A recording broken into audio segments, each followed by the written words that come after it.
With the release of the Criminal Enterprises DLC, we had a variety of updates done to the payouts in GTA Online, some of them small and others a bit more significant. To give a good example of a job well done by Rockstar is the heist payout increase. The increases done here are an improvement across the board, and while they're not going to rival the casino heists in Rico anytime soon, they will provide a good alternative of content to play, especially with the Rico heist cooldown in place. Newer players tend to play the original heist first, so the significant increases there are not really going to do much, because they never make it past prison break.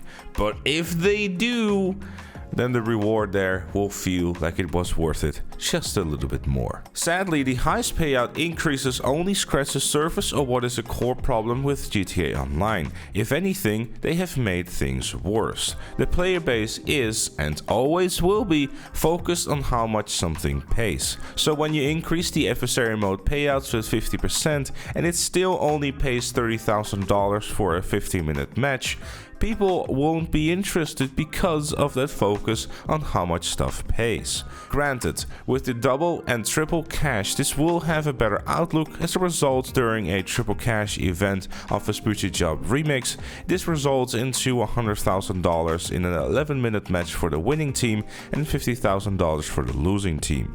But should payouts really just be based on how much it pays during a double or triple cash event? Races seem to have benefited very little from the buff. While the winner will walk away with an additional $10,000, the rest of the pack seems to be getting a little amount of money for participating. Though with double and triple cash, this should see a more noticeable increase. I do feel like these buffs were done with double and triple cash or even quadruple cash in mind. It will go a long way if the lower end of the pack will walk away with some more cash, so the next car they want to buy can come from racing rather than having to do heist. After all, that's what Rockstar wanted, right? So the question is, what's next? GTA Online still has another core problem, and it's a pretty significant one: the new player experience. A lot, if not all, lower tier content doesn't pay out an awful lot and could do with a buff. There's a lot of stuff that's pretty expensive, so bringing up contact missions with the same 50% buff would definitely go a long way. Perhaps give it the same treatment as we have with the old heist. The first 4 lower paying heists get an increase of 75%, and while the higher tier heists like Pack Standard will get a 50% buff.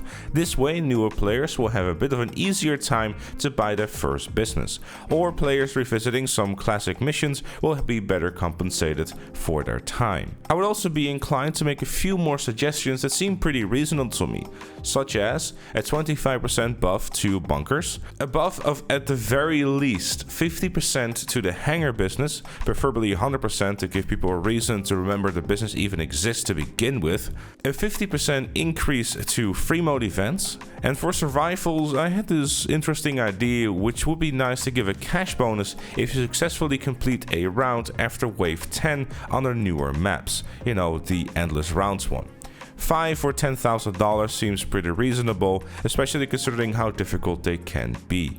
And before anyone says anything, shark cards here aren't really the point of discussion. The average buyers of shark cards are casuals who play the game from time to time and don't go on YouTube to find someone like this guy.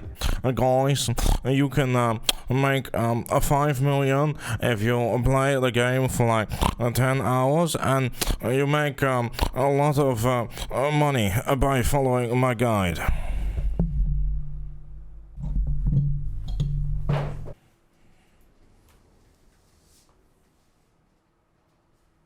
At the end of the day, if anything, the buff was a step in the right direction. A 50% increase made stuff a bit more appealing, and who's to say Rockstar won't make any more positive changes to the buffs they've already made.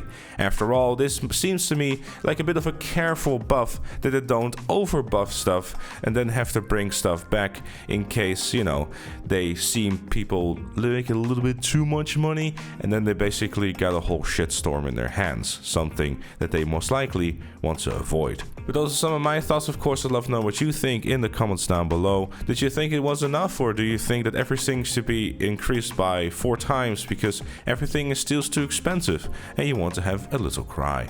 Let me know all your thoughts in the comments down below. Leave a like if you enjoyed, subscribe for more, and if you really like what you see on the channel, make sure to become a member, like Chloe, KFC Chicken, and Shapeshift Gaming. Thank you again for watching, and I'll see you all later.